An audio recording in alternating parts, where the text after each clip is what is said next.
The Game of Life and How to Play It by Florence Scovel Shinn.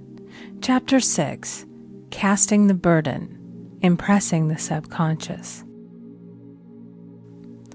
When man knows his own powers and the workings of his mind, his great desire is to find an easy and quick way to impress the subconscious with good, for simply an intellectual knowledge of the truth will not bring results. In my own case, I found the easiest way is in casting the burden. A metaphysician once explained it in this manner. He said, "The only thing which gives anything weight in nature is the law of gravitation, and if a boulder could be taken high above the planet, there would be no weight in that boulder." And that is what Jesus Christ meant when he said, "My yoke is easy and my burden is light." He had overcome the world vibration and functioned in the fourth dimensional realm, where there is only perfection, completion, life, and joy. He said, "Come to me, all ye that labor and are heavy laden, and I will give you rest. Take my yoke upon you, for my yoke is easy and my burden is light." We are also told in the 55th Psalm to cast thy burden upon the Lord.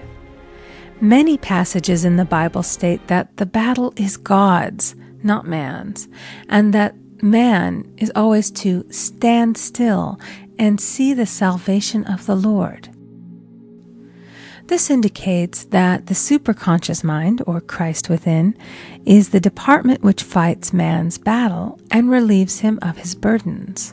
We see, therefore, that man violates law if he carries a burden, and a burden is an adverse thought or condition, and this thought or condition has its root in the subconscious.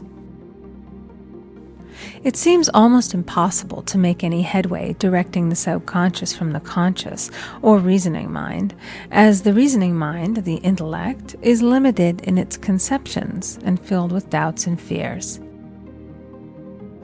How scientific is it, then, to cast the burden upon the superconscious mind, or Christ within, where it is made light or dissolved into its native nothingness? For example, a woman in urgent need of money may light upon the Christ within, the superconscious, with the statement, "I cast this burden of lack on the Christ within, and I go free to have plenty."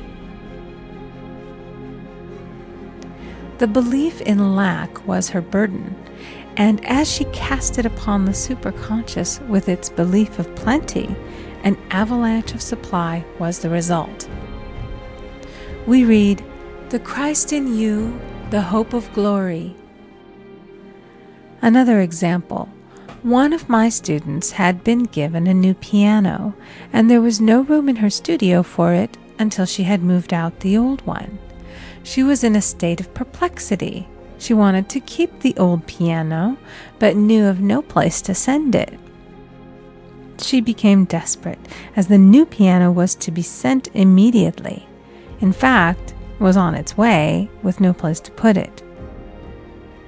She said it came to her to repeat, "I cast this burden on the Christ within, and I go free." A few minutes later, her phone rang, and a woman friend asked if she might rent her old piano, and it was moved out a few minutes before the new one arrived.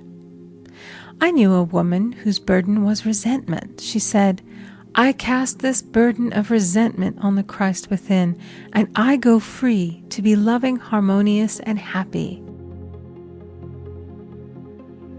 The almighty superconscious flooded the subconscious with love, and her whole life was changed. For years, resentment had held her in a state of torment and imprisoned her soul, the subconscious mind.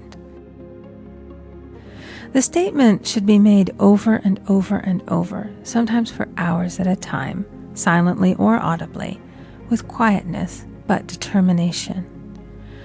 I have often compared it to winding up a Victrola. we must wind ourselves up with spoken words. I have noticed in casting the burden, after a little while, one seems to see clearly. It is impossible to have clear vision while in the throes of carnal mind.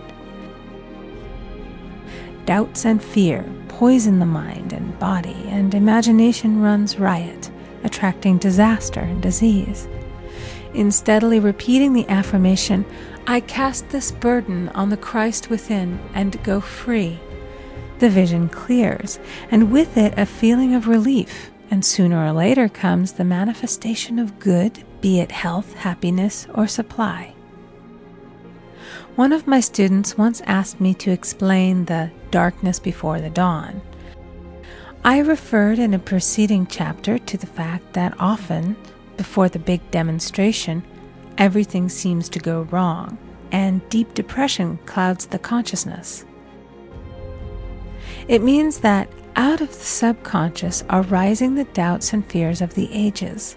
These old derelicts of the subconscious rise to the surface to be put out. It is then that man should clap his cymbals, like Jehoshaphat, and give thanks that he is saved, even though he seems surrounded by the enemy, the situation of lack or disease. The student continued, "How long must one remain in the dark?" And I replied, "Until one can see in the dark." And casting the burden enables one to see in the dark. In order to impress the subconscious, active faith is always essential. Faith without works is dead. In these chapters, I have endeavored to bring out this point. Jesus Christ showed active faith when he commanded the multitude to sit down on the ground before he gave thanks for the loaves and the fishes. I will give another example showing how necessary this step is. In fact, active faith is the bridge over which man passes to his promised land. Through misunderstanding, a woman had been separated from her husband, whom she loved deeply. He refused all offers of reconciliation and would not communicate with her in any way. Coming into the knowledge of spiritual law, she denied the appearance of separation. She made this statement: "There is no separation in divine mind. Therefore, I cannot be separated from the love and companionship which are mine by divine right." She showed active faith by arranging a place for him at the table every day, thereby impressing the subconscious with a picture of his return. Over a year passed, but she never wavered, and one day he walked in. The subconscious is often impressed through music. Music has a fourth-dimensional quality and releases the soul from imprisonment. It makes wonderful things seem possible and easy of accomplishment. I have a friend who uses her Victrola daily for this purpose. It puts her in perfect harmony and releases the imagination. Another woman often dances while making her affirmations. The rhythm and harmony of music and motion carry her words forth with tremendous power. The student must remember also not to despise the day of small things. Invariably, before a demonstration come signs of land. Before Columbus reached America, he saw birds and twigs, which showed him land was near. So it is with a demonstration, but often the student mistakes it for the demonstration itself and is disappointed. For example, a woman had spoken the word for a set of dishes. Not long afterwards, a friend gave her a dish which was old and cracked. She came to me and said, "Well, I asked for a set of dishes, and all I got was a cracked plate." I replied, "The plate was only signs of land. It shows your dishes are coming. Look upon it as birds and seaweed." And not long afterwards, the dishes came, Continually making believe impresses the subconscious. If one makes believe he is rich and makes believe he is successful, in due time he will reap. Children are always making believe, and except ye be converted and become as little children, ye shall not enter the kingdom of heaven. For example, I know of a woman who was very poor, but no one could make her feel poor.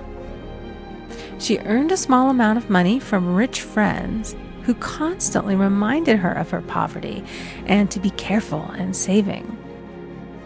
Regardless of their admonitions, she would spend all her earnings on a hat or make someone a gift and be in a rapturous state of mind. Her thoughts were always centered on beautiful clothes and rings and things, but without envying others. She lived in the world of the wondrous, and only riches seemed real to her. Before long, she married a rich man, and the rings and things became visible. I do not know whether the man was the divine selection, but opulence had to manifest in her life, as she had imaged only opulence. There is no peace or happiness for man until he has erased all fear from the subconscious. Fear is misdirected energy and must be redirected or transmuted into faith. Jesus Christ said, "Why are ye fearful, O ye of little faith? All things are possible to him that believeth."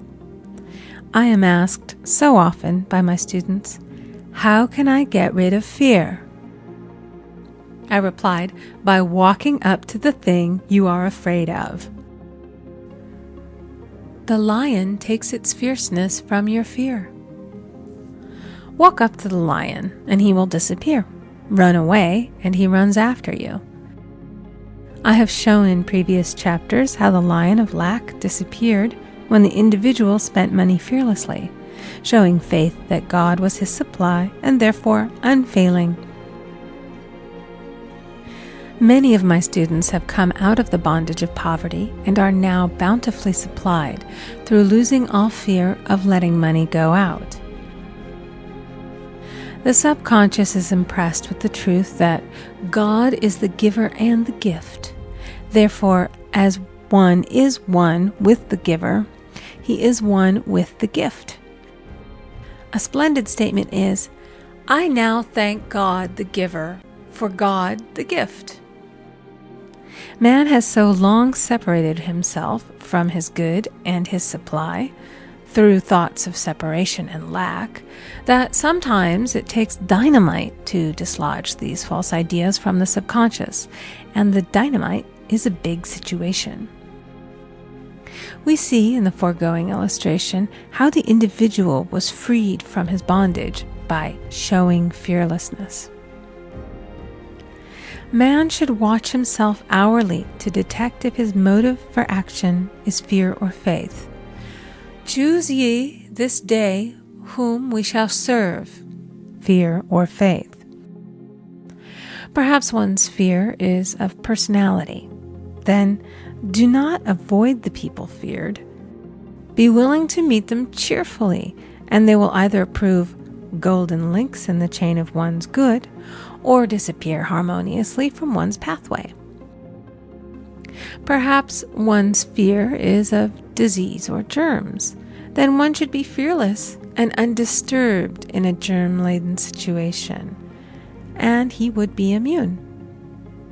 One can only contract germs while vibrating at the same rate as the germ. And fear drags men down to the level of the germ. Of course, the disease-laden germ is the product of carnal mind, as all thought must objectify. Germs do not exist in the superconscious or divine mind, therefore are the products of man's vain imagination. In the twinkling of an eye, man's release will come when he realizes there is no power in evil. The material world will fade away, and the fourth dimensional world, the world of the wondrous, will swing into manifestation. And I saw a new heaven and a new earth, and there shall be no more death, neither sorrow nor crying, neither shall there be any more pain, for the former things are passed away. End of chapter 6. Recording by Amy Conger.